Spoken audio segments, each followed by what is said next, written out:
It honestly was so depressing reading through the statistics in this report. Can you paint for our audience the significance of what has been lost? Well, this report is indeed very disturbing reading. It says that our environment is in a poor state and it's getting worse, and that if we don't change the laws and the systems that we have to protect it, that decline will continue.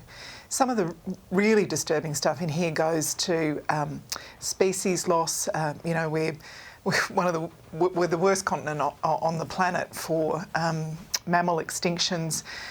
If you look at, fish numbers, native fish species in the Murray-Darling Basin system have declined by 90% in the last 150 years. Non-native plants now outnumber native plants in Australia, and you think, why does that matter? Well, the agricultural industry spends about $8.3 billion a year on weed control. It's just one example of the sort of human costs of this environmental destruction. We've lost rainforest, we've lost significant amounts of bush due to land clearing, but also due to those catastrophic bushfires we've seen. Plastics are polluting our oceans. We've got coral bleaching in the Great Barrier Reef. We're seeing the huge, beautiful kelp forests in our southern oceans affected also by the warming of our oceans. That's terrible for the environment and biodiversity. It's also really bad for the lobster and abalone industries that depend on those giant kelp forests. So I guess the overall story here is that the environment's in a bad state and it's declining, and if we don't do something to change what we're doing now, we'll continue to see that decline. What are the things that you can work on more quickly, I guess? Well, one of the most important things we can do is be part of the global effort to tackle climate change, and that's why it's so important that one of the first acts of the Albanese Labor government when Parliament resumes will be to legislate that higher ambition on climate action. But we also need to change our laws and change our systems, and we've had some great suggestions, including from Professor Graham Samuel when he reviewed the Environmental Protection and Biodiversity Conservation Act. He suggested a number of ways that we could improve it to give stronger protections and also, incidentally, faster decisions about major projects. At the moment, our environmental laws are not protecting our environment, but they're also not meeting the needs of business. On the climate change legislation, do you read this report and accept that maybe the crossbench has a point and Labor needs to be more ambitious with where it's heading? Well, I'm really proud of the fact that we are more ambitious than the previous government, that we want to legislate higher carbon pollution reduction targets, and I very much respect the fact that people on the crossbench were elected to deliver action on climate change, and our government wants to work with them to do just that. That's why one of the very first acts of the new government will be to legislate that higher ambition. Yeah, they want more than the 43% that Labor's offering, though.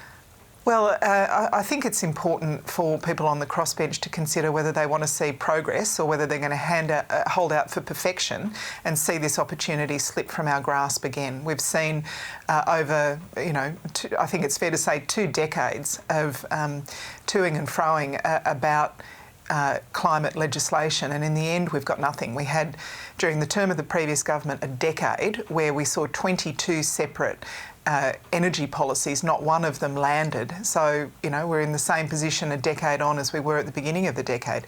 When Labor was last in government, we did legislate action on climate change, on pollution reduction, and when the Abbott government came in, they overturned that. We saw emissions go up again. I think the crossbench, I hope they will work with us for progress. On the money front, Katie Gallagher again last night on 7:30 was saying, that the budget is in strife and that we're just not going to spend more as part of the key of trying to bring it in. You're faced with this report and the recommendations are money does need to be spent. So are you going to try and argue that there needs to be money put in here?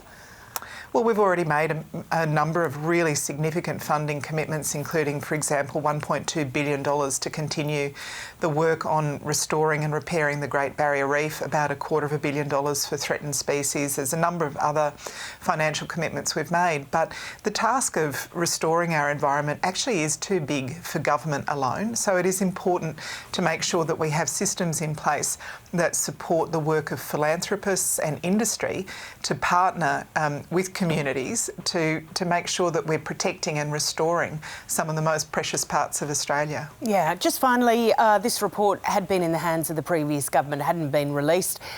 Would you commit to always releasing it as quickly as it lands on your desk? I absolutely commit to releasing the next State of the Environment report when it should be released. And this, as you say, the previous Minister, Susan Ley, received this report in December last year, and it sat on her desk for 6 months, and she didn't want to release it. The government didn't want to release it, and when you read the report, you'll understand why. It's a shocking story.